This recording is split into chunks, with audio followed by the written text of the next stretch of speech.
Let's get started.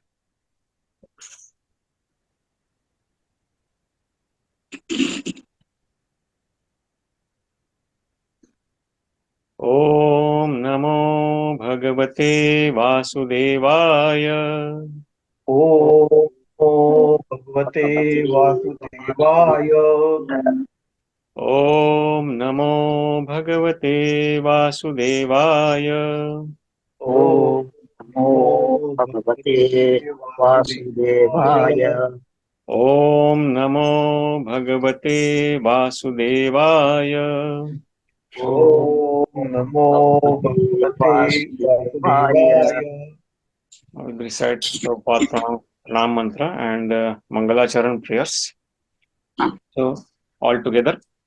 Nama Om Vishnu Padaya Krishna Prishthaya Bhutale Shrimate Bhakti Vedanta Swami Namine Namaste Saraswate Deve Gauravani Pracharine Nirvishesha Shunyavadi Paschasya Deshatarine Jai Shri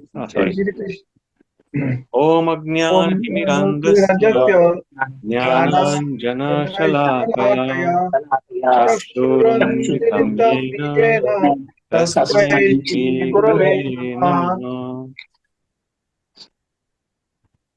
Shri Chaitanya Manobhishtam Sthapitam Yena Bhutale Svayam Rupa Kadayam Dadati Padantikam Vande Shri Guru Shri Yuta Padakamalam Shri Gurun Vaishnavamsya Shri Rupam Sagrajatam Sahagana Raghunatanvitam Tam Sajivam Sarvaitam Savadutam Parijana Sahitam Krishna Chaitanya Devam Shri Radha Krishna Pada Sahagana Lalita Shri Vishakhanvitam He Krishna Karuna Sindhu Dīnbandhu Jagatpate Gopesha Gopika Kanta Radha Kanta Namostute Tapta Kanchana Gaurangi Radhe Vrindavaneshwari Vrishabhanusute Pranamami Hariye Vancha kalpatarubhyascha Kripa sindhubhya eva cha Patitanam pavanebhyo Vaishnavebhyo namo namah. Jaya Shri Krishna Chaitanya Prabhu Nityananda Shri Advaita Gadadhara Srivasadi Gaura Vrinda Hare Krishna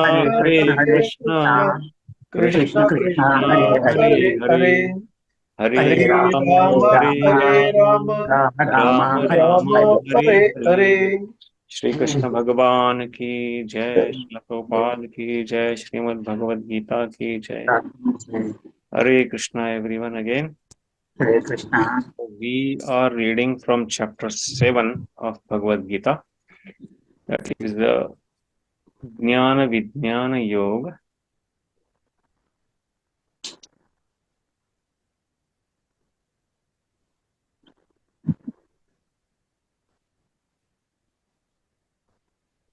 And chapter 7.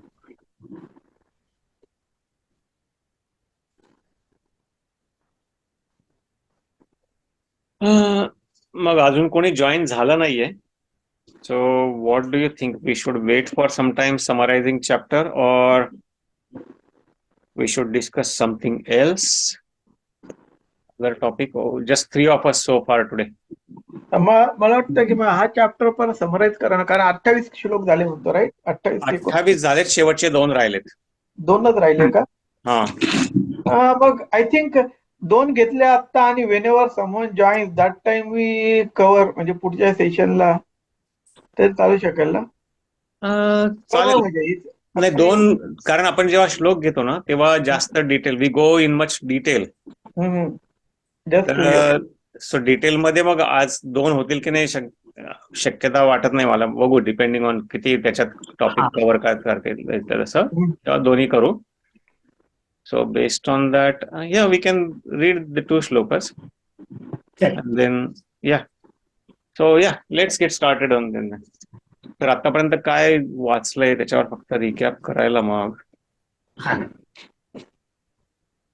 So 7th chapter is the first chapter of the section Bhakti Yoga, where Krishna directly jumps into much more detailed science about himself, Bhagavan, who he is, and how one can, just by devoting himself, can realize Bhagavan. And he also establishes the fact that he is the supreme personality of Godhead. He mattah parataram nanyat kinchid asti dhananjaya mayi sarvamidam protam sutre manigana iva. So he says in the 7th verse of this chapter that mattah parataram nanyat, that there is no superior truth than myself. There is nobody who is greater or equal to me. And then just like the pearls are resting on a thread in a necklace, the whole creation rests upon him on his energy. So he is the support of the whole creation, be it spiritual world or the material world, it doesn't matter. And the material world is includes unlimited number of universes. It's not just one universe, which also is for us beyond our calculation. But such universes, there are millions and trillions of universes are there just in the material world. And that whole material world, eventually in the 10th chapter, he says that ekam shena sthito jagat, that this whole creation, material creation, is just supported by or sustained by just his fraction of his energy. Or in Bhagavatam, it is also mentioned that this material creation is around 1/4 of his creation, and then the remaining is the spiritual creation. And in the spiritual creation, there are many spiritual planetary systems. So in this whole creation, Krishna says that he is the support, or he is the one who is maintaining and supporting this. Then he mentions about this material energy, spiritual energy, and then whole creation is made up of these two energies, material and spiritual. And then he mentions about that how people in this material world, the living entities in this material world, because they are under control of the 3 modes of material nature, the mode of goodness, mode of passion, and mode of ignorance. Or in Sanskrit, they are also called as Satogun, Rajogun, and Tamogun. How they are, because they are under control of these 3 modes of material nature, they cannot know him really well. But whoever surrenders to him, Daivi hi esha gunamai mama maya durattaya mameva ye prapadyante mayam etam tarantite. In the 14th shloka, he says that this material energy, which is gunamai, which is made up of these 3 modes of material nature, or three gunas, is very difficult to cross over. It is divine, but it is made up of these 3 modes. Daivi hi esha gunamai maya. It's very difficult to, it is durattaya.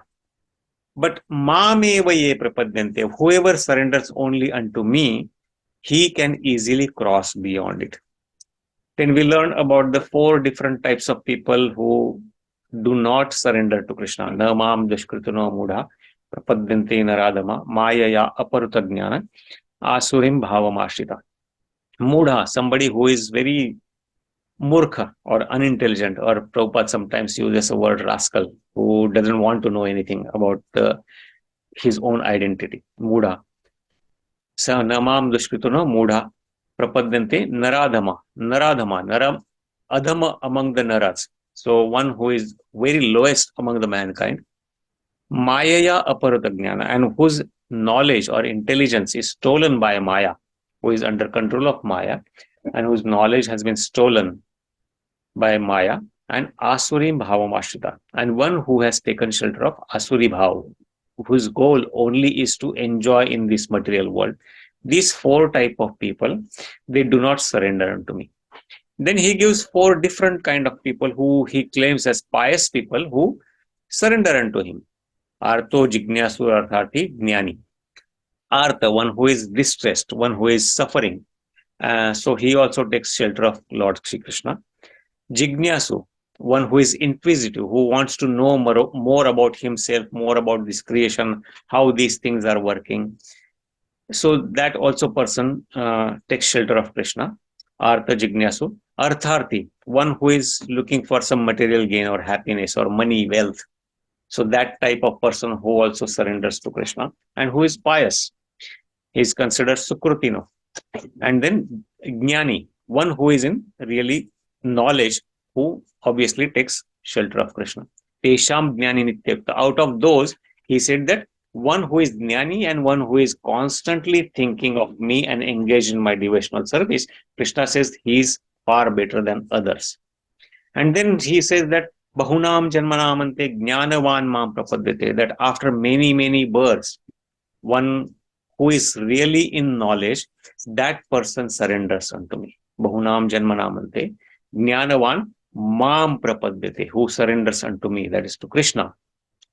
And who understand that Vasudeva Sarvam Iti, that who knows that Krishna, Lord Krishna is the only support, who is the only absolute truth, Purna Satya.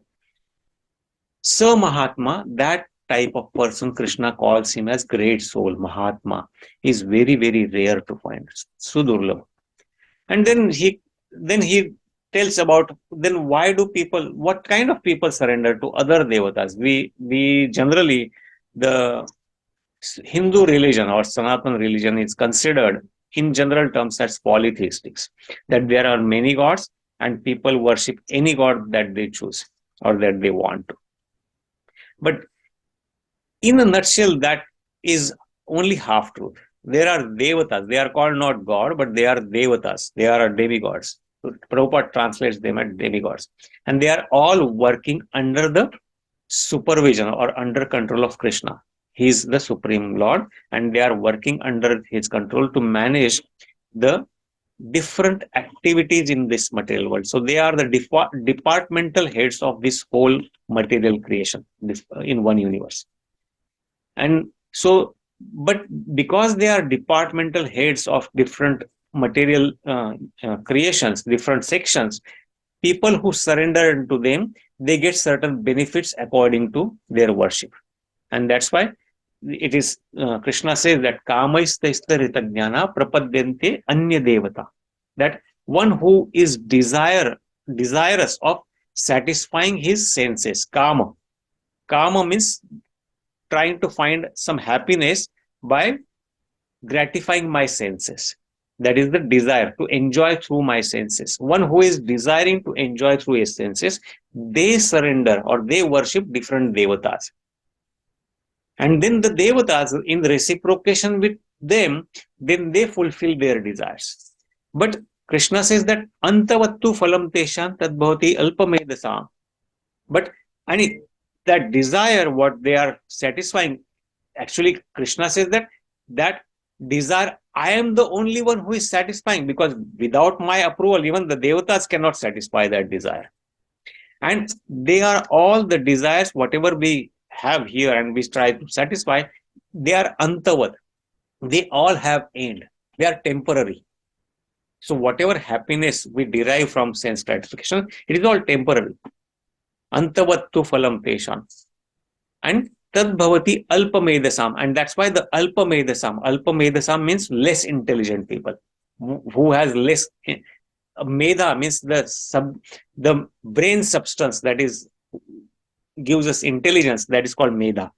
So alpamedasam means one who has that less brain substance or less intelligent. So those type of people worship, but for them the result is temporary. Even the happiness is temporary. And then he says, Devan Deva Yajo Yanti, Mad Bhakta Yanti Mam Api. That one who worships two different devatas, they eventually go to their planets, the Devatas planets, which are also in this material world. That's what we call as Svargaloka or Pitraloka or different lokas in this material world. There are 14 planetary systems, and everything is given pretty well described in the different literatures. One of them is Srimad Bhagavatam. So, but Mad Bhakta Yanti Mam Api, but my Bhakta, my devotees, they come to my planet, which is called Vaikuntha. There are different Vaikuntha lokas, in which the topmost is called Goloka Vrindavan, where Krishna is always residing there, he himself personally. And then he claims worship of Devata, he says that it is not for, which is for less intelligent people. Then he also mentions that how about the people who worship the unmanifested Brahman? They think that the God is Nirakar, and then they worship this unmanifested Brahman, Avyakta. So then he derides them also. He says in the 24th verse that Avyaktam Vyaktimapannam Manyante Mam Abuddhaya. To them also he calls it Abuddhaya. That means they are one who have no intelligence. And these Abrahamic religions, whatever we see around us today, they all worship that kind of Avyakta Brahman. They say that there is no form of God, and that's why whenever we worship a deity, Archa Vigraha, they call it as idol worship. They blaspheme it as idol worship, which because of their less intelligence, they cannot understand that God can appear in any form to reciprocate with the devotee, and it is given according to scripture. The Archa Vigraha is not kind of made up imagination that sometimes some call God, but it is according to the scriptural injunctions. What is how we can create Archa, how we can create a Vigraha of certain deity, and how we can worship him, and in which then there are different descriptions of how Krishna looks, and in accordingly some Vigrahas in the different places, they appear themselves, they are not carved out, and there are some Vigrahas, they are carved out, but they are all different types of Vigraha or Murti. They are recommended worship according to the Vedic scriptures. So they are authorized scriptures, and that's why the people who do not understand that God can have a spiritual form and he can appear for reciprocation with devotee in a Murti form, they cannot understand the worship of a form, and that's why they deride. So to them, Krishna calls that Abuddhaya, Avyaktam, because they think that Bhagwan or the supreme absolute truth is Avyakta. It's unmanifested. Avyaktam Vyaktimapannam Mannante Mam Abuddhaya Param Bhavam Ajananto, because they do not know my original bhava, which is Mam Avyam Anuttamam, which is very beautiful, but Avyam, which is imperishable. And then he goes on that he eventually says that Naham Prakasha Sarvasya, I am not visible, or I am not realized to the people who are Naham Prakasha Sarvasya, to everyone. I am not everyone can understand me. Na aham prakasha sarvasya. Why? Because yoga maya samavritaha. I am covered by my internal potency called yoga maya. Naham prakasha sarvasya yoga maya samavrita. Mudho yam na abhijanati mamebhyam paramavya. Mudha. So again, the people who don't understand him, he again calls them as Mudha. Mudha means again unintelligent or rascal or murkha. आपण जे म्हणतो ते मूढोयम न अभिजानाति ना अभिजानाति. They don't understand my true nature.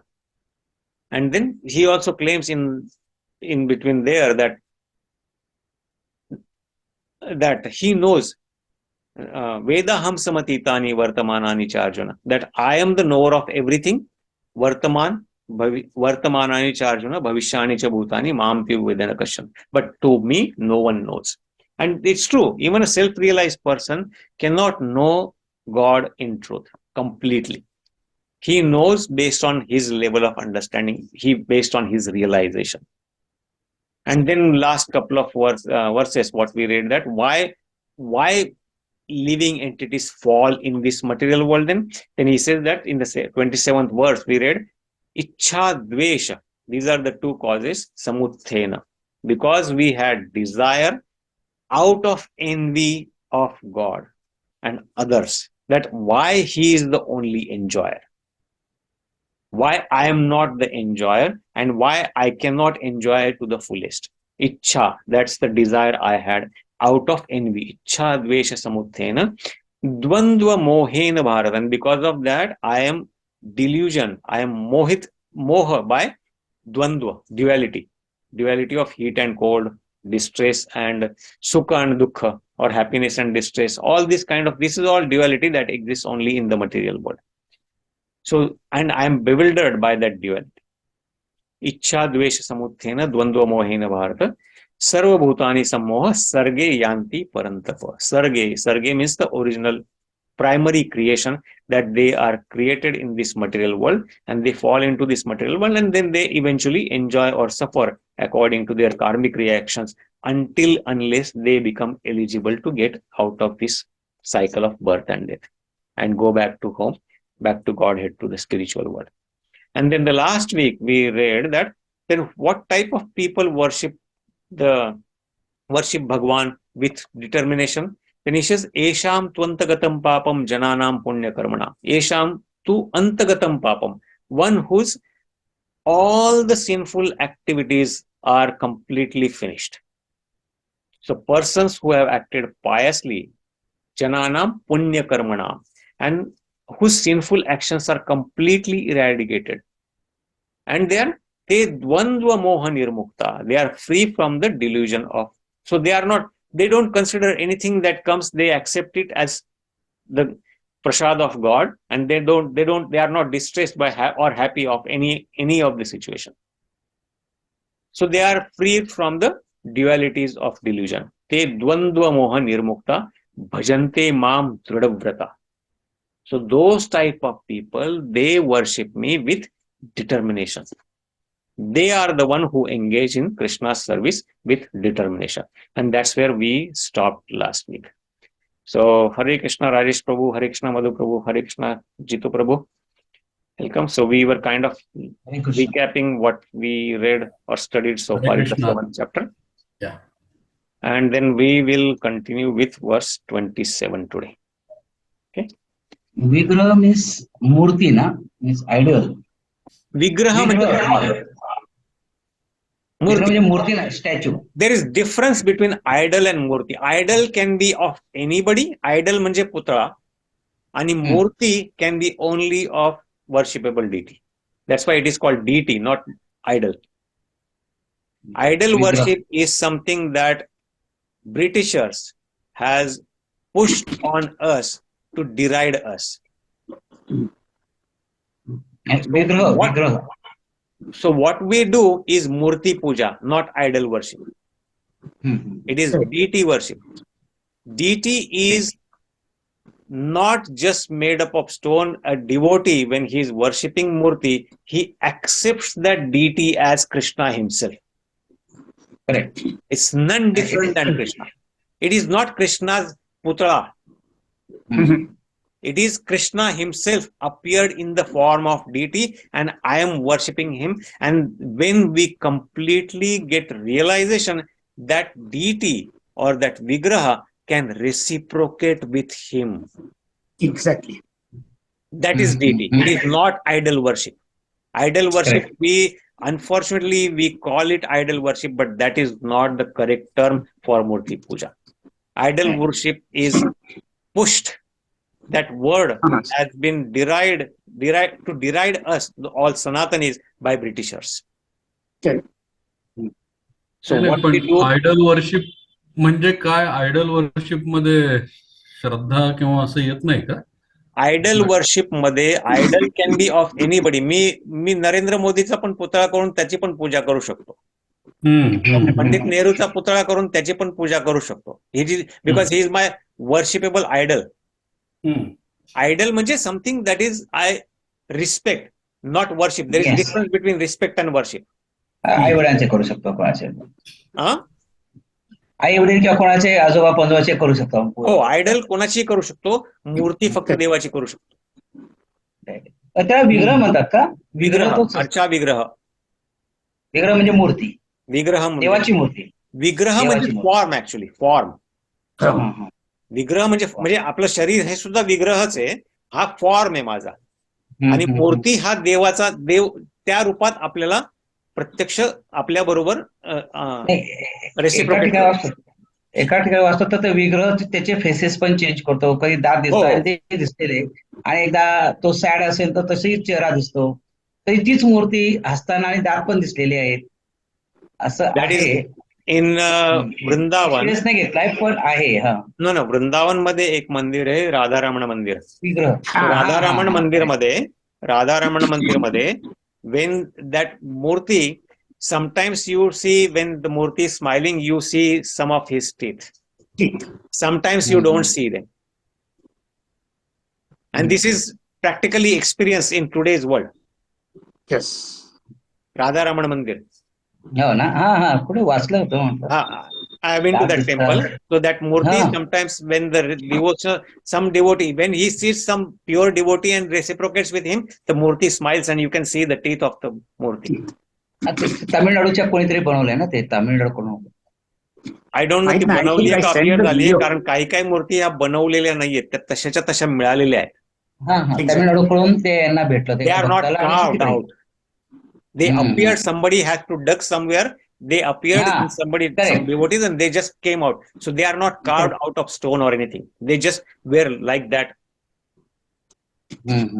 Blackish आहे आणि असं. Yes, blackish आहे. ते एका तामिळनाडूच्या भक्ताला मिळाले असं काही वाचण्यात आलंय. ते डिटेल्स माझ्या लक्षात नाही आता, but in Vrindavan. Yes. And there are more like that. Okay. शबरीमलेच्या मूर्त्या are supposed to have been made by Lord Parshurama. Okay. He made 5 of them. Only one resided in Shabarimala. There are others which resided in other 5 places. Like Erumeli, where you start the pilgrimage. Okay. There is Korattur, Aryangavu, Achangovil. All those places, one. So he made 5 because he was not sure. Kutla yenar. Finally, they chose Dharmashastra, the one in that brahmachari pose, to be at Shabarimala, Naistik brahmachari. The others, one in hunter form, one in some other ashe. वेगवेगळे भावात. Okay, that's good to know. Thank you. Okay, so let's continue with today's verse then. So we are reading from again Srimad BhagavadGita, 7th chapter, 29th verse. So please repeat after me. Jara marana mokshaya. Jara marana mokshaya. Mama shritya yatanti ye. Mama shritya yatanti ye. Te brahma tadvidu kritsnam. Te brahma tadvidu kritsnam. Adhyatmam karma chakhilam. Adhyatmam karma chakhilam. Jara marana mokshaya. Jara marana mokshaya. Mama shritya yatanti ye. Mama shritya yatanti ye. Te brahma tadvidu kritsnam. Te brahma tadvidu kritsnam. Adhyatman karma chakhilam. Adhyatmam karma chakhilam. Okay, we can take a couple of recitations. How about Chandrakant Prabhu, you want to recite? Jara marana mokshaya. Mama shritya yatanti ye. Mama shritya yatanti ye. Te brahma tadvidu kritsnam.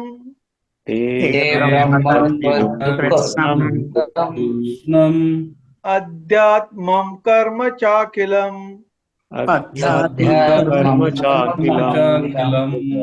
Take one more. How about Rajesh Anantaraman Prabhu? Jara marana mokshaya. Jara marana mokshaya. Mama shritya yatanti ye. मामाश्रित्य यतन्ति ये ते ब्रह्म तद्विदु कृत्स्नम् ते ते ब्रह्म कृत्स्नम् आध्यात्मं कर्म चाखिलम् अध्यात्मचाखिलम्. Thank you very much, Prabhu. Hare Krishna, Sunil Prabhu. Hare Krishna, Kiran Prabhu. Hare Krishna राधा-रंजन Hare Krishna Hare Krishna Hare Krishna So, सगळे yeah, we'll do word for word meaning. So, Jara means from old age. Marana means and death. Mokshaya means for the purpose of liberation. Mam means me, that is to Krishna. Ashritya means taking shelter of. Yatanti means endeavor. Ye means all those who. Te means such persons. Brahma means Brahman. Tat means actually that. Viduhu means they know. Kritsnam means everything. Adhyatmam means transcendental or beyond these modes of material nature. Karma means activities. Cha means also. And Akhilam means entirely. Translation and purport by His Divine Grace A.C. Bhaktivedanta Swami Srila Prabhupada. Intelligent persons who are endeavoring for liberation from old age and death take refuge in me in devotional service. They are actually Brahman because they entirely know everything about transcendental activities. So, Jara Marana Mokshaya Mama Shitteyatanti. Jara Maran Mokshaya. Jara आणि मरण म्हणजे old age and death पासून मोक्ष मिळण्यासाठी मामाश्रित्य यतंती, जे प्रयत्नपूर्वक माझं आश्रय घेतात. माम आश्रित्य, who takes shelter of me in devotional service. So when one takes shelter of Krishna, it is obviously in the bhakti or devotional service. Te Brahma, they are already Brahma.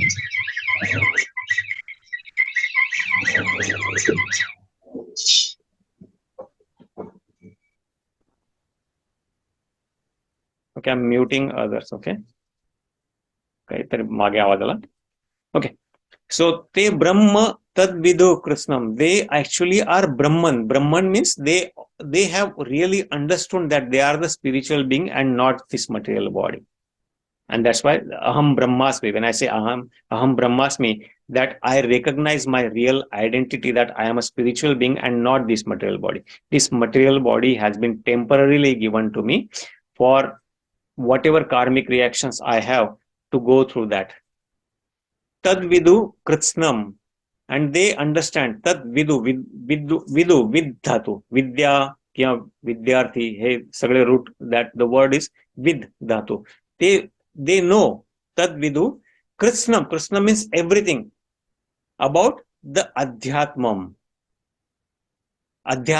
karma, the spiritual activities or the transcendental activities which are not on the material platform. And then Cha Akhilam, and everything about all types of, entirely Akhilam. So they are actually Brahman because they entirely know Akhilam about everything about transcendental activities, Adhyatmam karma. So the transcendental activities and material activities from the outside, they may look the same, but the activities that are done for the pleasure of Bhagavan, they are transcendental activities. The similar activities, they are done for my own sense gratification. They are binding and they are material activities. We read in the third chapter, right? Third chapter, 9th verse. That, what is it? Yajna. Yajnarthe karmano anyatra lokoyam karma bandhani. Yajna vai Vishnu. So yajna is any activity performed for Vishnu. So Krishna says that yajna arthe karma. One should act for the satisfaction of yajna or Vishnu or Krishna. Yajnarthe karmano anyatra lokoyam karma bandhani. And in this loka, anyatra, everything, all the other activities that I perform are actually karma bandhan. They are creating the binding for me. For that, I have to come back in this material world again and again to enjoy or suffer the results of those karma. So that's the difference between spiritual activity and the material activity. The activity, karma, that is performed for the satisfaction of Krishna is yajna or adhyatma karma, and all other activities which I am doing for my own sense gratification, considering me as this body, are material karma. So that is the difference. But the person who is working for liberation, who takes refuge of Krishna, they are actually Brahman, because they understand their spiritual nature and they entirely know everything about the transcendental activities, and that's why they engage in the transcendental activities. So let's read the purport. This is short purport. Rajesh Parave Prabhu, do you want to read the purport? Rajesh? Birth, death, old age, and diseases affect this material body, but not the spiritual body. There is no birth, death, old age, and disease for the spiritual body. So one who attains a spiritual body becomes one of the associates of the Supreme Personality of Godhead and engages in eternal devotional service, is really liberated. Aham Brahmasmi, I am spirit. It is said that one should understand that he is Brahma, spirit soul.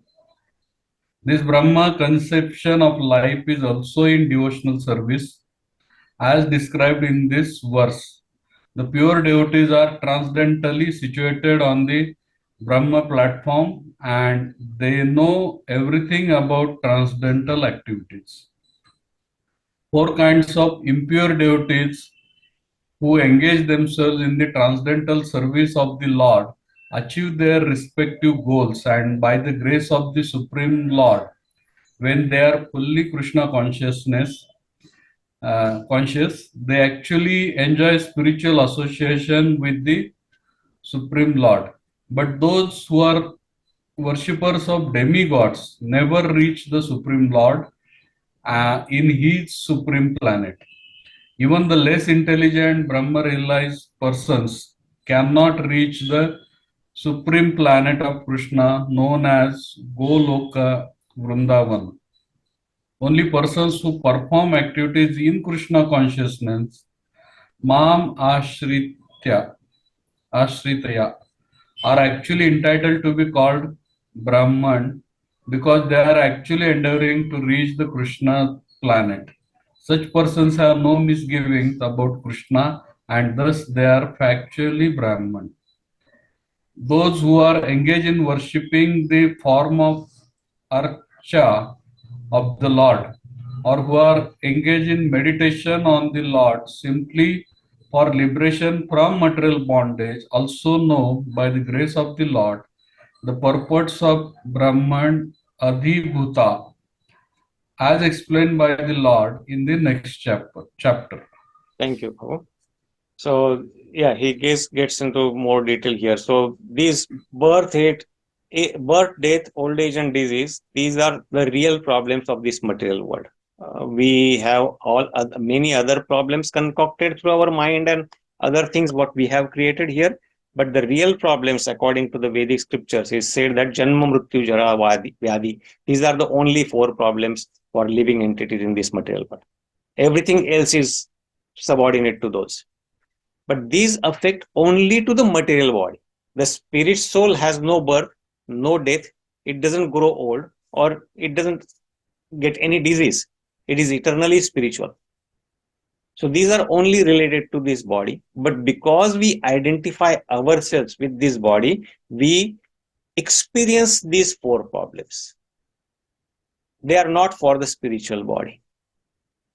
There is no birth, death, old age, and disease for the spiritual body. So one who attains the spiritual body becomes one of the associates of the Bhagwan, or the Supreme Personality of Godhead, and engages in eternal service, is really liberated. So the liberation, muktir hitva anyatha rupam swarupena avastitihi. In Srimad Bhagavatam, one of the definitions of mukti is given, muktir hitva anyatha rupam. He is giving up all the misconceptions of the living entity, Anyatha Rupam, and Swarupena, and understand his own Swarupa or own identity, real identity, Swarupena Vyavasthiti. That is really Mukti. And when Mukti a person can be liberated even when he has a material body, as long as he is not attached to the material body. And eventually, when he gives up this gross as well as subtle body, then he is liberated. So even when we give up this gross body, we are not liberated because the subtle body takes us into our next gross body. Shariram yadavapnoti yachapyutkramahitmatishvara gruhitvaitani sanyati vayurgandhani vashyat. Krishna says in the 15th chapter that when I give up this gross material body, now the gross material body, when I say gross or sthula sharir, my sthula sharir or gross body is made up of 5 gross elements: earth, water, fire, air, ether. So this body I can experience through my senses. But the subtle body, which is made up of 3 subtle elements, that mind, intelligence, and false ego, mana, buddhi, ahankar, that subtle body is changing materially. It creates its own perception based on my experience or based on the karma, what I do in this life or what I have done in the previous lives. And then when I give up this gross body, that subtle body goes with me. It carries me and puts in the next gross body. Karmana daivanetrena jantur deha upapattaye sreshu pravishta udaram pumsareta kanashraya. Srimad Bhagavatam, 3rd canto, 31st chapter, very first verse, Kapil Dev explains that by my karma and daivanetrena, not that what I desire, I do not get the body what I desire, but according to my karmic reactions and according to the superior nature, superior control, daivanetrena, I am put into some mother's womb by the male semen particle. Pumsareta kanashraya. Pravishta, Shrishu Pravishta Udaram. Then it can be a dog body, it can be a cat body, it can be a pig body, it can be an animal, any animal body, bird body, tree body, or fish body, any body. But when I am eligible and I am completely purified, then that subtle body also dissolves. That is made up of mana, buddhi, and ahankar. When I say dissolves, it is completely spiritualized and purified, and then I do not get any material body after that. So that is liberation. That is the original Swarupa, Swarupena Vyavasthiti. And that is called Mukti. So when I completely, my subtle body is also completely gone and it is spiritualized, that doesn't mean that I don't have mind, intelligence, and ego afterwards. It is not false ego. It is my real identity, my spiritual intelligence, my spiritual mind, and my spiritual body, which is made up of spiritual elements. That kind of body I get, and then I become eligible to go to Vaikuntha planet. Vaikuntha literally means Vigata Kuntha iti Vaikuntha. This material world has lots of kuntha. Kuntha means sufferings or anxieties or distress. Kuntha. And Vaikuntha, Vigata Kuntha, the world where there is no kuntha. So that is Vaikuntha. So that place is spiritual planetary system. That's where I go there. And that is, this literally is the liberation. And then Aham Brahmasmi is the first stage. That understanding that even in theory, understanding that I am not this body, but I am a spiritual being. I am Brahman. Aham Brahma Asmi. So that is, I am spirit. That should be understanding that he is spirit. One should understand that he is spirit soul, a Brahman, a spiritual particle. And that Brahman conception of life also is devotional service. When one understands his Brahman, then he will obviously try to know, if I am Brahman, I am not this material body, then what is my real duty in that state? And that duty is Jivera Swarupa Hai Nityara Krishna Radhasa. that the jiva or the spiritual being, his eternal duty is to serve the supreme spiritual being. So the duty of Atma is to serve Paramatma, Parama Atma. And they are always individual separate entities. Atma doesn't merge in the Paramatma. There is no merging. We read in the second chapter that the qualities of Atma, it cannot be cut to pieces, it cannot be burnt, it cannot be wetted by water, it cannot be dried by air, and all this. So if it cannot be cut, how can it separate from the Paramatma? It is always individual. Krishna says in second chapter, the 12th verse or so, Natveva ham jatunasam natvam ne me janadipa. That there was never a time that you were not there, I was not there, or these all Janadipa, these are all kings who are on this battlefield, you are seeing, they were not there. They were ever existing. Even though they were existing in different bodies, but they are always ever existing individual beings. Not as merged in Atma, because that is one of the misconceptions we get, that, oh, there is one Atma in all living entities, and after this, the Atma merges into one and it becomes one. So everybody is always individual. And that is the Brahman conception of life, and that is also devotional service. The pure devotees are transcendently situated on Brahman. They are always on the Brahman platform because they know they are not this body. A bhakta, and we can see from many of these devotees in the past, like Santa Tukaram, Namdev, they never cared for this body or bodily relationships much, because they understood they are superior beings than this material body. And they engaged in their real duty, that is the devotional service. So pure devotee is always situated transcendental, beyond this material platform that is made up of three modes of material nature, Satogun, Rajogun and Tamogun, and they know everything about the transcendental activities. That's why they can interact with the Supreme.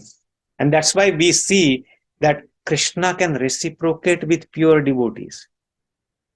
He doesn't reciprocate with everyone. He reciprocates with his devotees who understand their real identity, and then they can talk to Bhagwan and Bhagwan can talk to them. Because they, in that state, they can hear him, they can listen to him. Then this is something we read already, 4 kinds of people, Artha, Jignasu, Artharthi and Jnani, the 4 kind of impure devotees. So they are called impure because they are still on the material platform. They are going to God to get something material.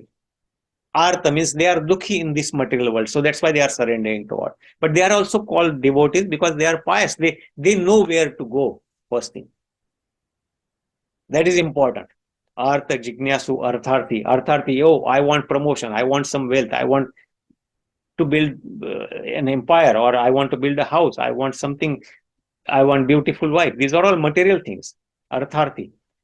But they go to Krishna for this because they know he is the one who ultimately fulfills the desire. He may or may not fulfill desire based on what is good for me, because he knows what is good for me than I do. And that's why, so they also engage themselves in transcendental service of the Lord, and eventually by the grace of the Lord, they also become fully Krishna conscious. And then eventually enjoy the association of the Supreme Lord in spiritual world. But those who are worshippers of demigods, what happens to them? They never get this realization because they are still in the material platform and they are worshipping demigods. So they can go only up to the demigod planetary system. Devan deva ijo yanti mad bhakta yanti mamapi.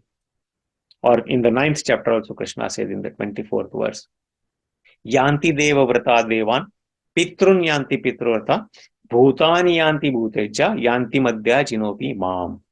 Yanti, whoever worships devatas, he goes to the devalokas. That is the celestial planetary system, still in material world, but they are very opulent.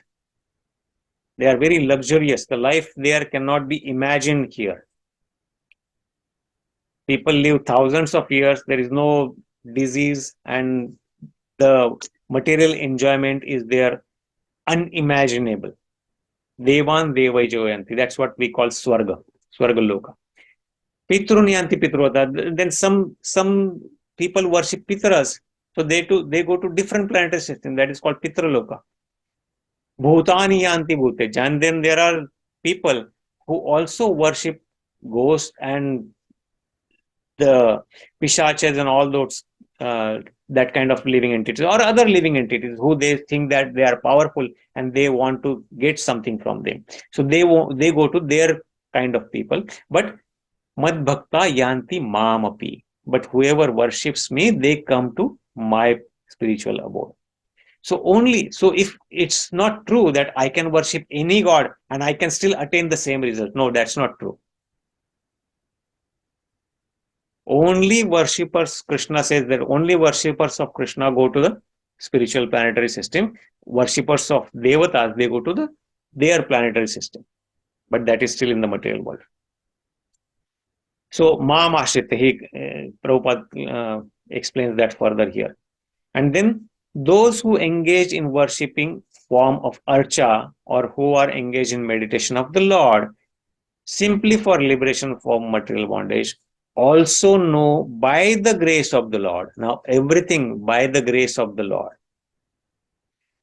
The purports of Brahman. So, one who is in deity worship, who is doing Murti Puja, or one who is meditating on the Paramatma feature of the Lord that we saw in the 6th chapter, that Paramatma is in our heart, and one who meditates on that, they also, simply for liberation, they also eventually by grace of the Lord, they understand what is the real meaning of Brahman is, and they know what is Adhibhuta, Adhidaiva, Adhiyajna, that we will read eventually in the next chapter, that Arjuna asked this. So this is what in general a person who is endeavoring yatanti for liberation and understands that he is Brahman, they are acting. In this way, they are acting in the spiritual activities. So any thoughts?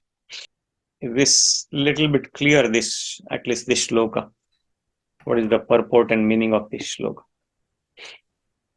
Yeah, it is clear. Basically याच्यात एक सांगायचं बघितलंय की अंतिम सत्य जे आहे की वृद्धत्व मरण याच्यापासून जर मोक्ष पाहिजे असेल तर ते सगळे ज्यांना माहिती आहे ते माझ्या आश्रयाला येतं, म्हणजे माझे काय म्हणतात हे what is that, they come to me for this. म्हणजे पहिल्या लाईन तर तेवढं व्हेरी क्लिअर सांगितलं. आणि जे इंटेलिजंट असतात बेसिकली तर त्यांना त्या ट्रान्सेंडेंटल ऍक्टिव्हिटीज किंवा त्यांना काय कर्म करायची ते माहिती असतं, आणि तेच लोक की मोक्षापासून मुक्ती पाहण्यासाठी, मोक्ष मिळवण्यासाठी माझ्याकडे येतात. म्हणजे या सगळ्या गोष्टींपासून मुक्त होण्यासाठी ते माझ्या भक्तीत लीन होतात. राईट. शब्द आठवत नव्हता नीट. बरोबर. जरा मरण मोक्षाय, ज्यांना जरा आणि मरण यापासून मोक्ष पाहिजे ते माम आश्रित, ते यतंती, प्रयत्नपूर्वक यतंती, ते they endeavour by my devotional service, ते ये. आणि मग हा जो ये दिस कंटिन्यूज टू ते, जे वरचे लोक आहेत ज्यांचा वर रेफरन्स केलाय ते, they are Brahman, they are on the Brahman platform, they are beyond this material platform. तद्विदु कृष्णम, दे नो कृष्णम. Krishna means everything. What everything? अध्यात्मम कर्म, द ऍक्टिव्हिटीज, कर्म, कुठल्या प्रकारचं कर्म? अध्यात्म कर्म और द स्पिरिच्युअल ऍक्टिव्हिटीज, अँड अखिलम, all types of.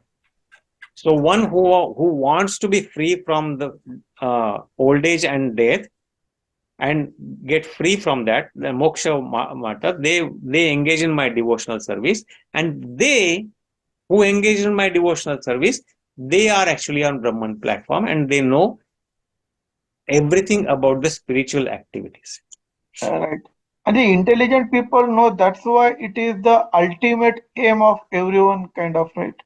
To get rid from this all this जरा मरण, म्हणजे ओल्ड एज किंवा जे डेथ सायकल जे आहे त्या रिपिटेशन पासून आपण बाहेर जावं.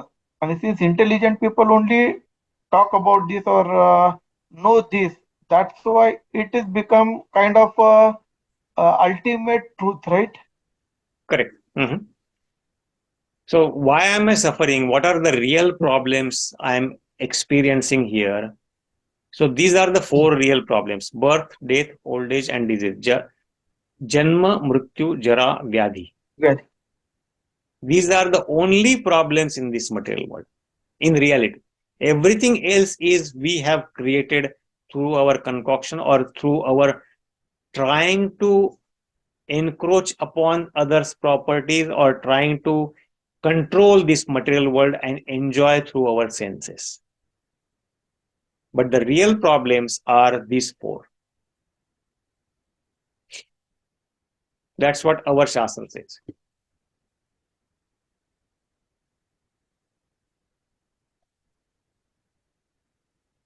Okay, so let's go to the next verse. That is the last verse of this chapter. And then we can discuss that quickly, and that will finish this chapter, which we have been discussing for a while now. Okay, so let's recite the verse.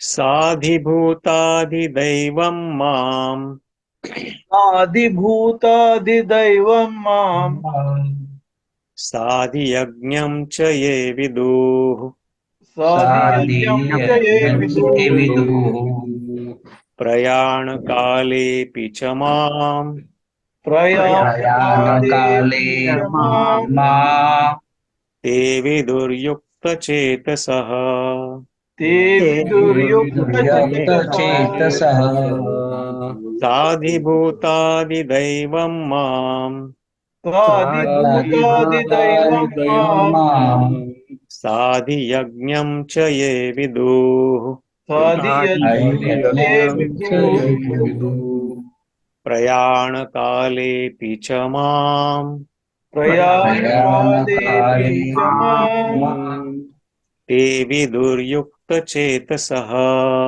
te viduryukta chetasah. We can take a couple of recitations. Madhusudan Prabhu, is Madhu still there? Yeah.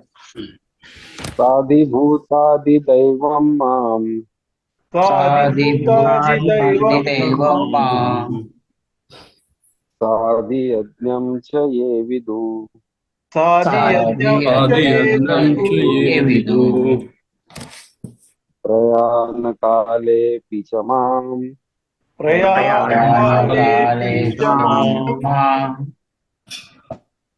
ते विदुर्युक्तचेतसः ते विदुर्युक्तचेतसः.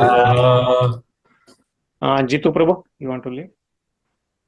साधिभूतादिदैवं माम् साधिभूतादिदैवं मां साधियज्ञं च एविदुः साधियज्ञं च ये विदुः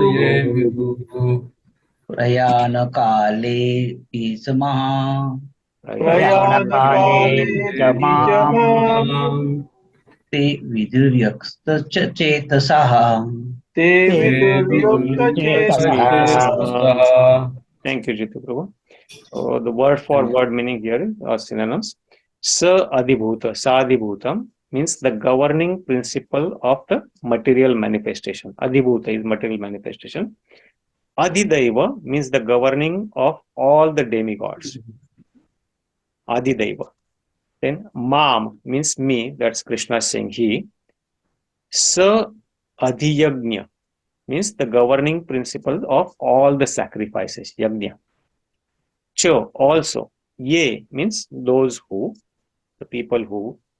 Vidu, no. Prayana kali. Prayana means of death. Kala means at the time. Prayana kali is the time of death, when one is leaving this body. Prayana kali. Api, even. Cha, and.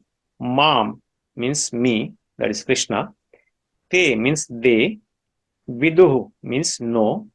Yukta chetasaha, their mind engaged in me. Yukta cheta, their chitta or mind or consciousness engaged completely in me, in Krishna.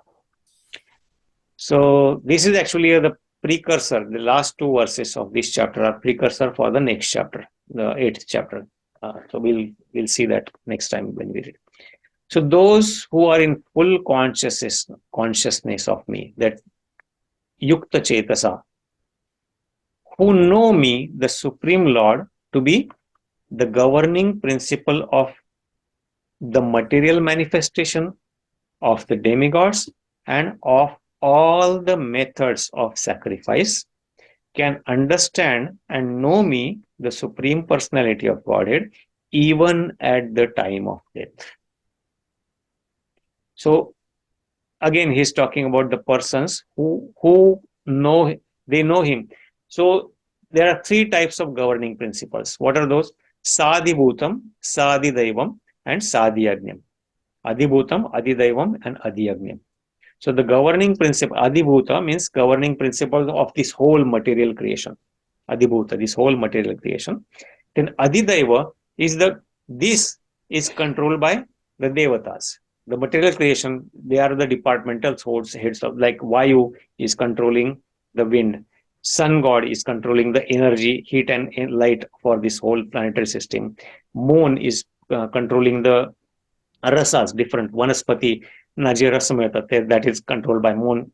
So all these different devas. Indra is the controller. He controls the rain, but he's also given a position so that all other devatas kind of work under his guidance. So Indra is the position actually. Just like president is the position. So Indra is the position. The current Indra is Purandar. So these all different devatas. But who controls those devatas? So Adidaiva. So Adidaiva, the governing principles of devatas also. And then there are different sacrifices that are performed for satisfaction of different devatas or Bhagwan himself. Yajna. So what is the governing principle of all those yajnas? So all this, one who knows that Krishna is the governing principle, he is the controller of all this material energy, the devatas, and all the sacrifices. And one who knows that Krishna is the supreme controller of this, cha ye vidu, ye means one who knows, vidu, then that person, even at the time of death, prayana kalepi, cha, prayana kalepi, that person, even at the time of death, at the time of leaving his body, they who knows all this, vidur yukta chetasa, they can know me in that way, that I am the governing principle of everything, even at that time, because they are yukta chetasa, they are always engaged, they are completely engaged in my service, they are full consciousness of me. Okay, that makes sense. So let's read the purport 3-4. Okay, yeah.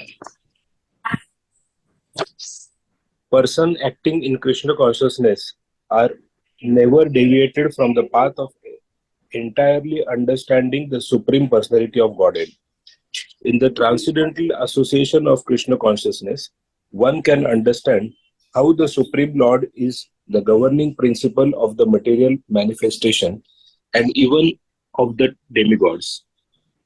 Gradually, by such transcendental association, one becomes convinced of the Supreme Personality of Godhead, and at the time of death, such a Krishna conscious person can never forget Krishna. Naturally, he is thus promoted to the planet of the Supreme Lord, Goloka Vrindavana. This seventh chapter particularly explains how one can become a fully Krishna conscious person. The beginning of Krishna consciousness is association of persons who are Krishna conscious. Such association is spiritual and puts one directly in touch with the Supreme Lord. And by His grace, one can... Sunil Prabhu, are you available? Oh, I. Do you want to continue from there? Oh, this seventh chapter particularly explains how one can become a fully Krishna conscious person. The beginning of Krishna consciousness is association of persons who are Krishna conscious. Such association is spiritual and puts one directly in touch with the Supreme Lord. And by His grace, one can understand Krishna to be the Supreme Personality of Godhead. At the same time, one can really understand the constitutional position of the living entity and how the living entity forgets Krishna and becomes entangled in material activity. By gradual development of Krishna consciousness in good association, the living entity can understand that due to forgetfulness of Krishna, he has become conditioned by the laws of material nature. He can also understand that this human form of life is an opportunity to regain Krishna consciousness and that it should be fully utilized to attain the causeless mercy of the Supreme Lord. Many subjects have been discussed in this chapter. The man in distress, the inquisitive man, the man in want of material necessities, knowledge of Brahman, knowledge of Paramatma, liberation from birth, death, and diseases, and worship of the Supreme Lord. However, he who is actually elevated in Krishna consciousness does not care for the different processes. He simply directly engages himself in activities of Krishna consciousness and thereby factually attain his constitutional position as an eternal servitor of Lord Krishna. In such a situation, he takes pleasure in hearing and glorifying the Supreme Lord in pure devotional service. He is convinced that by his doing so, all his objectives will be fulfilled. This determined faith is called Dridhavrata. Drudha and it is the beginning of Bhakti Yoga or transcendental loving service. That is the verdict of all scriptures. This 7th chapter of the Bhagavad Gita is the substance of that conviction. Thus end the Bhakti Vedanta purports to the 7th chapter of the Srimad Bhagavad Gita in the matter of knowledge of the Absolute. Thank you so much, Prabhu. And thank you. That finishes our 7th chapter.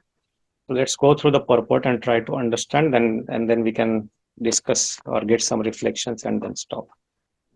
So here again, Sadi Bhutadi Daivam Mam Sadi Yadnyam Chayavido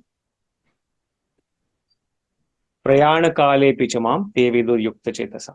So these three things, one who understands, the persons acting in Krishna consciousness are never deviated from the path of entirely understanding the Supreme Lord.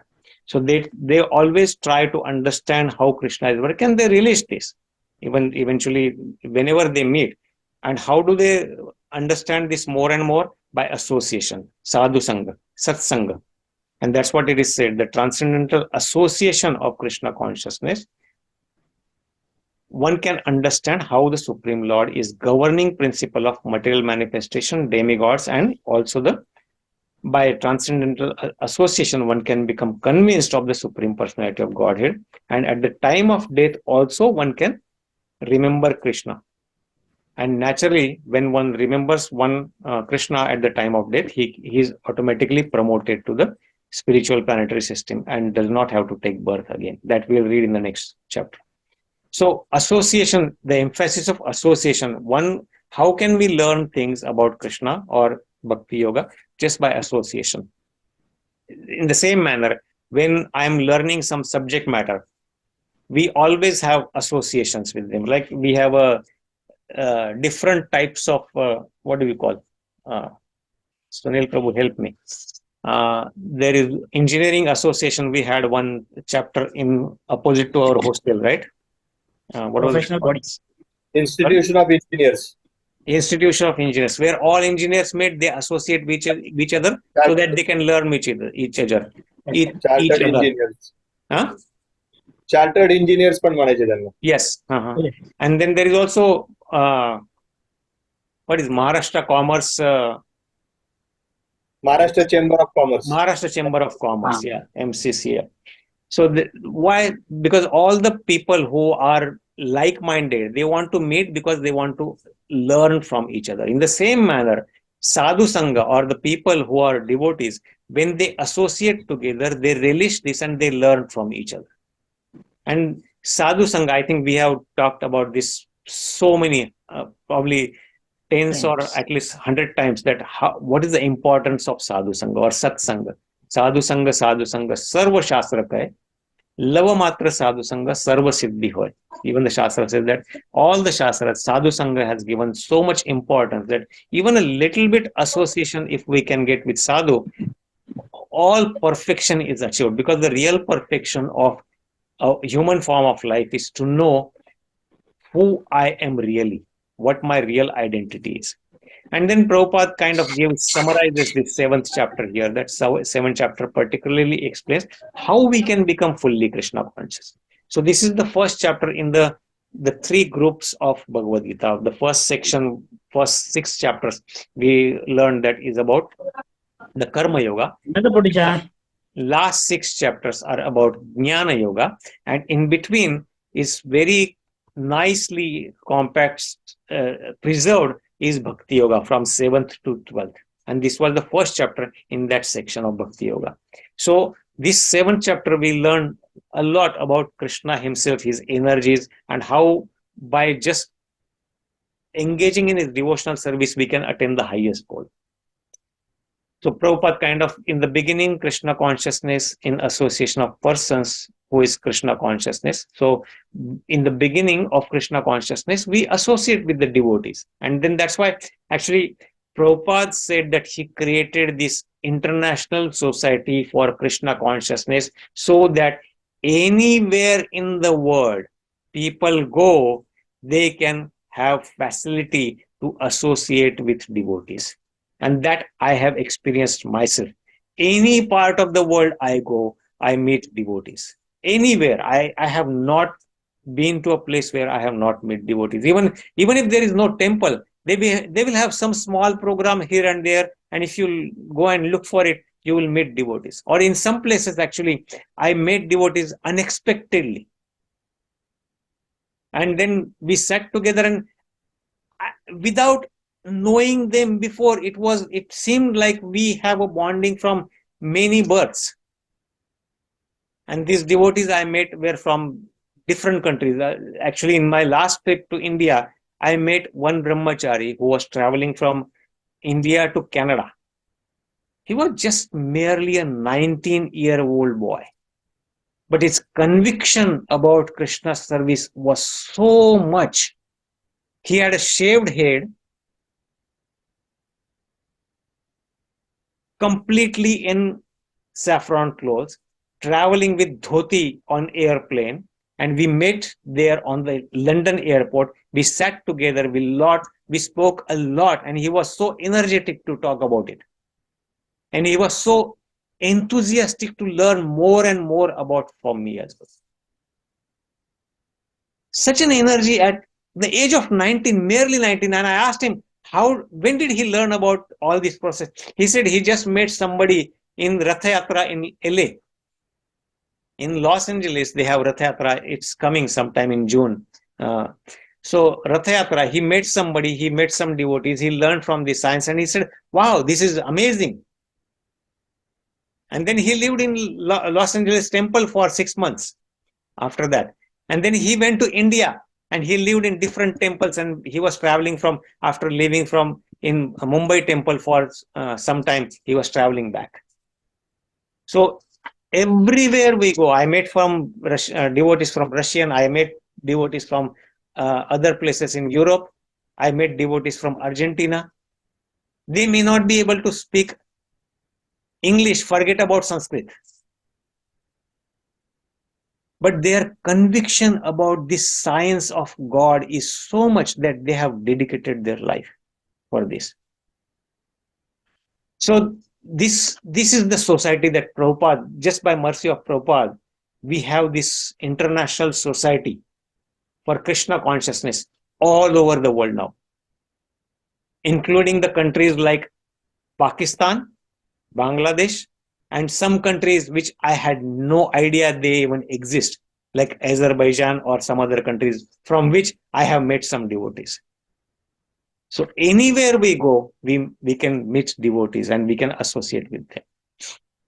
So the association is the key because sadhu sangha is what keeps us, our Krishna consciousness, what do you call, always bright, and it keeps us in our heart always. So at the same time, one can really understand the constitutional position of the living entity, that is the service of Krishna. And then by gradual development in Krishna consciousness and good association, that is the key, a living entity can understand that due to forgetfulness of Krishna, he has become conditioned. Ichha dvesha samuthena, because I had desire and I wanted to forget Krishna, so he gave me that facility, and then because of my forgetfulness of him, I am in this material world. And then the human form of life is very, very, very, very, very, very, very rare. There are so many shlokas in so many scriptures to mention that Durlabha Manusha Janma. This human form of life is the only life in which we can inquire about our real identity, and this is our chance to learn about the real science, or know who I am really, and how can I get out of this suffering of birth, death, old age, and disease. So that's why it should be fully utilized to attain the causeless mercy of the Supreme Form. Only in this human form of life we have this opportunity, and this is not eternal. The human form is definitely not eternal. Tadapi adruvam arthadam. Prahlad Maharaj says in the 6th canto of Bhagavatam that even though it is adruvam, it is temporary, but it is arthadam, it is very, very valuable. So we should make use of this human form of life, and we should utilize this human form of life. So many subjects have been discussed in this chapter, and then Prabhupada summarized that a man in distress. So 4, Artha, Jignasu, Ardharthi, and Jnani. So these 4 kind of pious people, they engage in devotional service. The knowledge of Brahman we learned. The knowledge of Paramatma we learned in last verse. The liberation from birth, death, Jara, Marana, Mokshaya, that we learned in the previous verse. And worship of Supreme Lord. Vasudeva Sarvamiti Sa Mahatma Sudurlabha. Krishna said in the 19th verse of this chapter that Bahunam Janmanamanti, after many, many, many births, one who is really Jnani, Bahunam Janmanamanti, Jnanavan Mam Prapaddate, he surrenders unto me. And then he knows at that time that Vasudeva Sarvamiti, that Krishna is everything. He is the source of everything. Sa Mahatma, that is the great person. He is the real Mahatma. He is very, very rare. He is Sudurlabha. So that's what we learn in this chapter. And in such situation, he takes pleasure of hearing and glorifying the Lord in pure devotional service. He is convinced that by doing so, his all objectives will be fulfilled. That is the real success of human form of life. And that's why Yesham Twantagatam Papam Jananam Punya Karmanam ते द्वंद्व मोह मुक्ता भजन्ते माम दृढव्रता. ज्यांच्या सगळ्या पूर्वीचे पापकर्म संपले आणि ते पायस आहेत आणि ते पुण्यकर्मात एंगेज झालेत, they engage in his devotional service dridhavrata, with determination, with complete conviction, and that is the beginning of bhakti yoga. That is not the end, that is the beginning of bhakti yoga or transcendental loving service, which is at Brahman level, which is not at the material level. And that is the verdict of all the Vedic scriptures. So from all the Vedic scriptures, eventually Krishna says that it is him that is to be known from the Vedic studies. Vedaisha sarvair ahameva vedya. In the 15th chapter, 15th verse, Krishna says that sarvasya chaham hridhi sannivishto. I am situated in every living entity's heart. Matta smriti jnanam apohanam cha. From me comes smriti jnanam apohanam. Smriti means memory or remembrance, jnanam, knowledge, and apohanam, forgetfulness. That comes from Krishna. And Vedaisha sarve, when you study all the Vedas, ahameva vedya, that only Krishna is to be known. Even though Vedic literature gives us some karma kandak activity, but they are slowly elevating us so that we can purify ourselves and then eventually come to Bhakti Yoga of Krishna. So that is the substance of that conviction. That's what this 7th chapter was all about the beginning of Bhakti Yoga. So any thoughts, Prabhuji? So thank you very much for participating in this study of Bhagavad Gita. And we just finished another beautiful chapter of Bhagavad Gita, 7th chapter. So yes, Prabhuji, any thoughts? Or भक्ती योगाबद्दल आपलं बरचसं discussion झालंय त्यामुळे या गोष्टी बऱ्याचशा clear आहेत. Yes, Rajesh Prabhu, you want to say something? किती अद्भुत आहे एका पॅराग्राफ मध्ये हे summed up everything you need to know. And the more you read it, the more it refines. I mean, with every single, and of course, when you meet people, it enhances itself to, as you rightly said, there is no corner in the world where you won't find a Krishna Bhakti.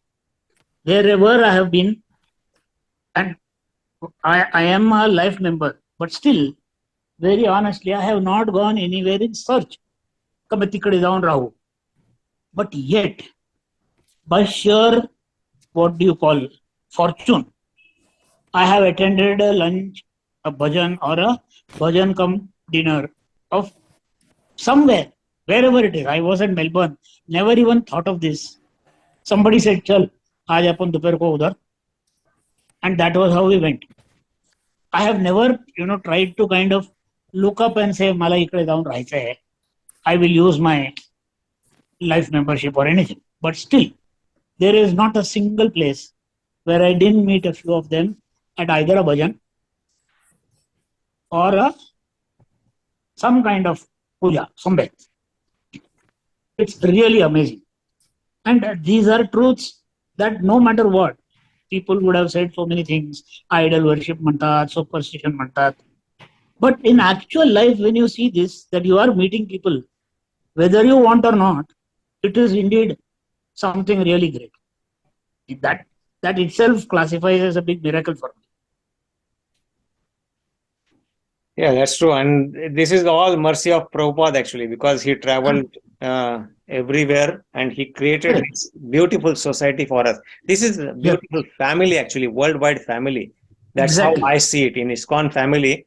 And you get utmost respect everywhere, and then it is the love you can feel in the Absolutely. people who you don't even know. So this is Absolutely. big family. This, when you say this love, I have been telling people this because people usually, आता problem आहे म्हटल्यावर some Christian will tell you, जाऊन तुम्हाला असं काही नाही तर 5 novena करून ये. And our people, they go there and they really feel what love these people show. Actually, complete fraud असतो. It only means that they have not seen something like this. मी त्यांना तेच म्हणतो, whoever expresses this or wherever I find an opportunity, I tell them, तुम लोग एक बार कोई भी ISKCON unit को जाओ. You think these people show great love? Go find out.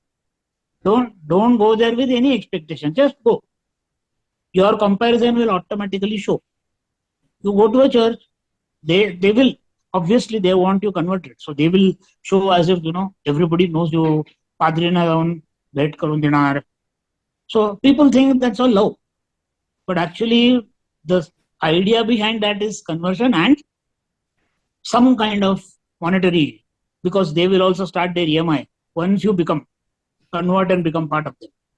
Whereas the Hindu aspect, whether they want to accept or not, they will automatically see that love expects nothing. It's just not even reciprocation of that love. That selfless it is. Yeah. For that, I only keep telling them, you go to this, any single, there is not a place on earth where you won't find an ISKCON temple. Go there, get into any of those satsangs, be there with no expectation, and you will see the difference. So that's how I find the summation also. See, now, no matter how much you comprehend and make a short thing, nothing can talk about bhakti like chapter 7. It encompasses everything and is just, so the entire aspect of life in 700 paragraphs in 45 minutes, I don't think any speaker, anybody, any motivational guy can manage. They dwell on any one subject for more than 2 hours. Whereas this whole thing, God himself explained in 45 minutes. Mm-hmm. So that itself is a wonder. People, I'm very sure, people will someday realize this. Maybe many Hindus are saying this is all humbug because they have not read, they have not understood. But I'm very sure it will come back one day and strike them that fact is this. That is what is most... we are very fortunate to actually be born in India and then getting this knowledge. But we are, in a way, unfortunate also that we don't have access to the knowledge, or we don't have enough interest to learn this. Correct. But you know what? Despite that, many of us with actually no expectation landed up there. So it is not for everybody. As Krishna says, तुझा भाग्य असेल तरच मी बोलवी. So I think we are a little bit blessed. We may not be evolved, but at least we are starting. And it is because of his kripa. Mm-hmm. He wants us there. So it is by invitation. So I am still happy with whatever it is. It is really amazing. That's true. In fact, the more you think about it, the more it cannot be explained. And exactly as our scriptures say, God cannot be explained, can be only felt. And that feeling increases as you associate. That's true. Hare Krishna. Yes, Hare Krishna. Thank you. Rajesh Parve Prabhu. Yes, Jitu Prabhu. Please go ahead.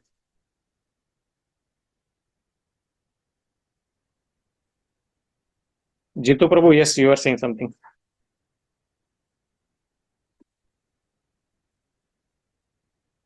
नाही प्रभू काही काही नाही. Just I'm listening. Okay, now I thought you said something. No. But earlier Rajesh Parve Prabhu also was trying to say something, so I was checking with him.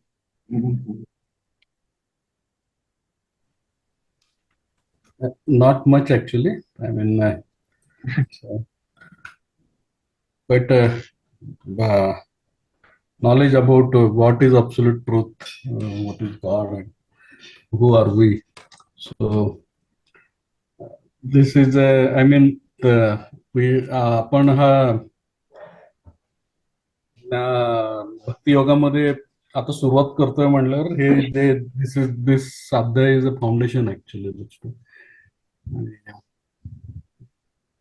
That is same thing. I mean, what has been, I feel ki previous adhyayats, these things that's come repeatedly about what is that Aham Brahmasmi, who I am actually. And ती ओळख ज्यावेळी होईल त्यावेळी बऱ्याच गोष्टीचा उलगडा होईल असं आहे. आणि म्हणून कदाचित this thing has come many times.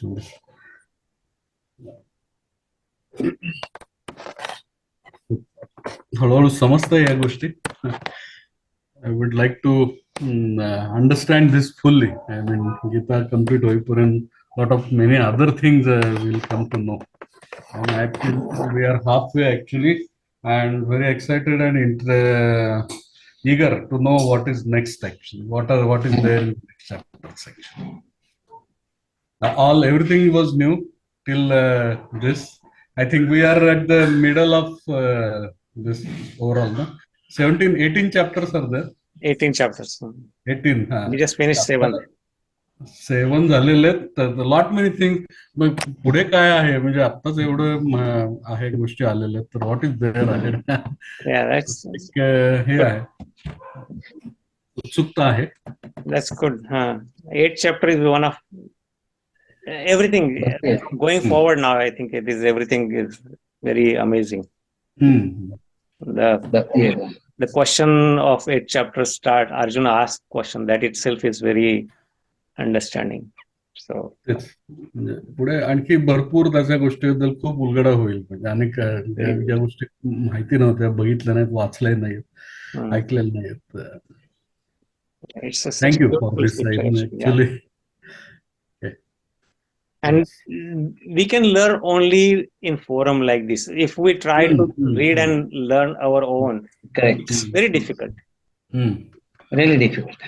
Yeah, that's why it is said that BhagavadGita, actually in BhagavadGita and the other scriptures also, it is said it has to be read with the devotees, and the knowledge has to come from Guru Shishya Parampara. And with devotees, we can, with each other, we can learn a lot.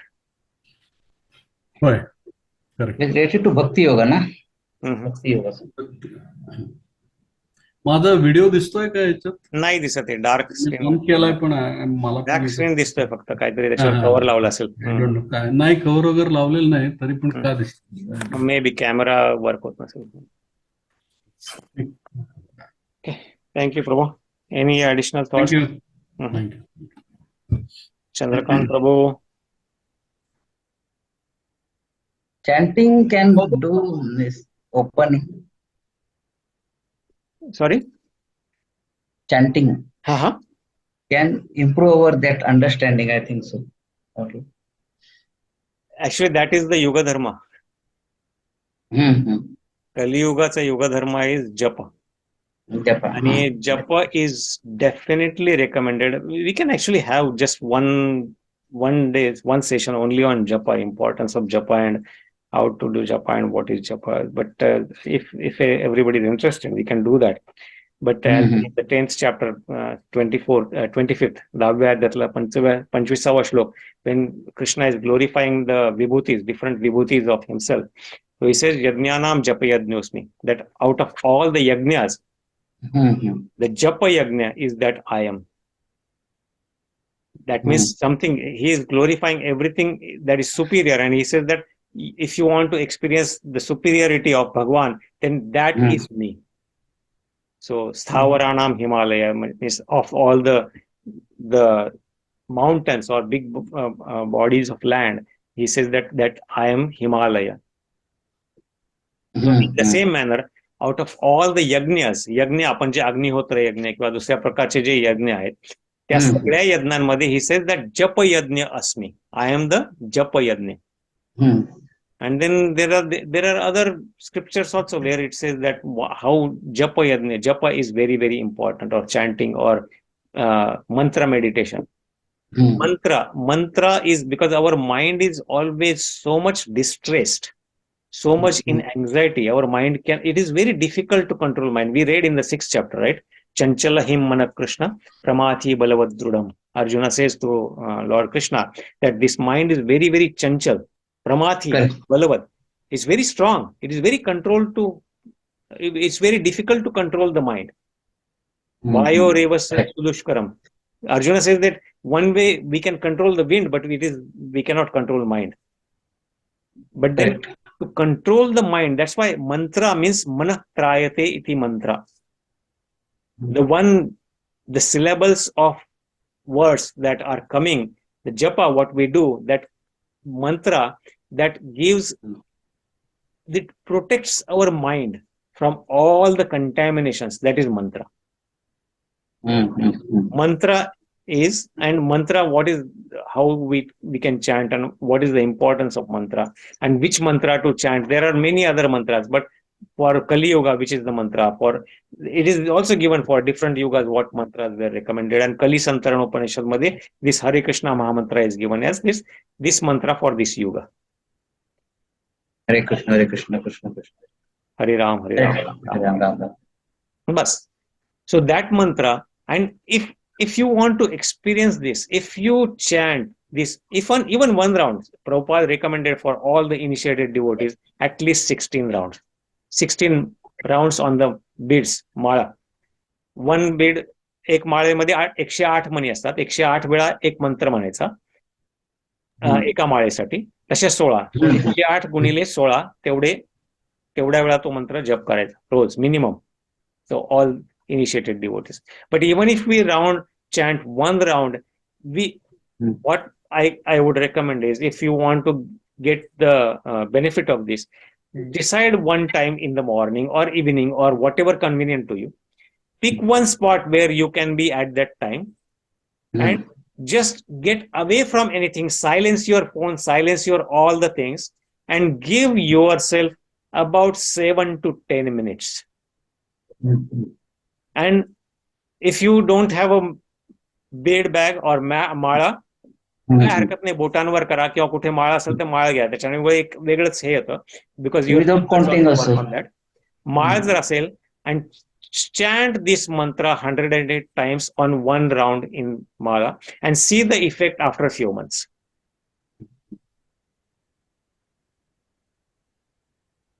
This mantra, even actually, I will find the references. There is a book called Physics and Chemistry of Human Being or Human Body or something like that.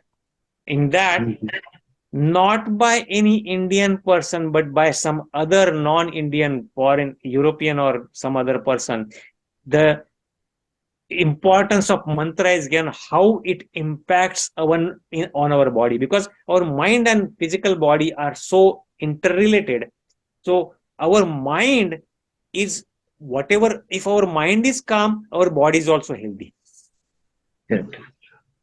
And that impact is much bigger. And every time when I am chanting that mantra in that calmness, in that peace of mind, whatever my new cells are created in the body, because in our body, I think 30 lakh cells or something created every second or something like that. Yeah, I could be wrong off by numbers or something, but there are many cells created. That many cells die and that many new cells are created every second, every moment. So imagine if I spend like 10 minutes. So at that pace, if the regenerated cells in my body for that particular time are spiritualized by that chanting, my body will be free from all the contamination. That's why if you see all these sages who are real sadhus, you feel the effulgence on them. त्यांच्यावर एक तेज दिसतं, एक वेगळीच तरतरी असते त्यांच्या ह्याच्यात. Not that their material bodies are always eternal or anything, but they are always fresh, and because they are always protected. So mantra is very, very important. Mantra meditation or chanting, japa is very important. Sankirtan yajna. म्हणजे आपल्या common माणसांसाठी जे काही दिलंय, म्हणजे कर्म, कशासाठी आपण जन्म घेतला, का आपण काय करतो, आपण कशासाठी, म्हणजे एका ना एका साईडला ईश्वरीच्या आज्ञेनुसार आपण जन्म घेतलाय आणि हे ईश्वराचं विश्व चालव म्हणून जन्म घेतला आहे. हे विश्व चालण्यासाठी तुम्ही 3 गोष्टी आवश्यक आहे: प्रजनन, संगोपन आणि चॅन्टिंग. या कमीत कमी 3 गोष्टी असतात. आपण मुलं करतो, जसं आई वडिलांना तर आपण झालो, आपल्यानंतर आपले मुलं, त्यानंतर ते येते, असं हे पूर्ण विश्व नाही तर चाललंच नसतं. हे झालं प्रजनन. संगोपन म्हणजे त्यांच्यावर संस्कार करणं, शिकवणं, डेव्हलप करणं, आणि चॅन्टिंग म्हणजे तुम्ही ईश्वराचं नामस्मरण करत. एवढ्या तरी कमीत कमी 3 गोष्टी करणं आवश्यक. म्हणजे चॅन्टिंग आपण गाडी चालवत असताना किंवा काही इतर काम करत असताना पण केलेलं तरी ते तेवढंच इफेक्टिव्ह होतं का? तेवढं इफेक्टिव्ह नाही, but it is always good to remember Bhagwan all the time. But it's better, the quality of chanting is always better when you give specific time at a specific place and fix a specific day of time in the day. Okay. Quality is always much better. जसं काम करत असताना पण मला chanting चालू असतं म्हटल्या. That is good. That is good. बऱ्याच वेळेस टूरवरती वगैरे असताना आपले स्पेसिफिक प्लेस मला मिळत नाही. नाही, काय हरकत नाही, म्हणजे जसं शक्य होईल तसं. प्रत्येक वेळी शक्य होईलच असं नाही. पण कसं असतं, सकाळी 5 ते 8, 10च्या दरम्यान जर तुम्ही गेला सी मध्ये, तर एवढा रफ नसतो. 10 नंतर विंड चालू होतात, त्यामुळे आम्ही लवकर जातो. तर त्यामुळे ती स्पेसिफिक वेळ जी ती म्हणतात ना सकाळी उठून करायचं वगैरे, ती नाही मिळत बऱ्याच वेळेस. नाही, जसं शक्य होईल तसं रोज नाही मिळणार, पण if I decide, if I try to honestly do something, and इतर वेळी करताना पण हरकत नाही, पण जसं शक्य होईल तसं obviously. And then eventually, as we grow with our determination, we decide our priorities, right? Then Correct. people, then priority आपोआप change होतात, and then we find time. We always find time for priorities what I have defined. Correct. And different people have different priorities in life, so depending on that we can decide. Yeah. Thank you, Jitu Prabhu. Thank Yes, you, Prabhu. Soda Prabhu, you wanted to say something? No. Okay. Krishna. Nothing. Rajesh Prabhu, Yes, Prabhu. या मी हे करतोय, log off होतोय. Okay. Okay, हा, thank you all. Okay, thank you. आपने Hare Krishna. Kiran Prabhu and Madhu Yeah. Prabhu, if you have anything, you can share. I don't want to call, but if you just have to say, if you have any reflections, please share, or we can also stop here. Hare Krishna Prabhuji. Hare Krishna. Hare Kiran Prabhu. हरे कृष्ण. हा Prabhuji. Sorry, first of all sorry, मला call आला त्याच्यामध्ये तुम्ही reading करत असताना तो अरे disconnect करून सुद्धा I could not continue after that. I was long. अच्छा, एकच फक्त just one question I have. आपण जो लास्ट बट वन जी वर्स वाचली त्याच्यामध्ये म्हणजे मोक्ष बद्दल जे लिहिलेलं की म्हणजे मोक्ष मृत्यूनंतरचा मोक्ष आणि वृद्धापकाळातलं पण लिहिलेलं आहे. So that particular thing I have not understood. Means see there is म्हणजे जसा मृत्यू आढळ तसा वृद्धापकाळ पण आढळ आहे ना, म्हणजे it is going to be there for everybody.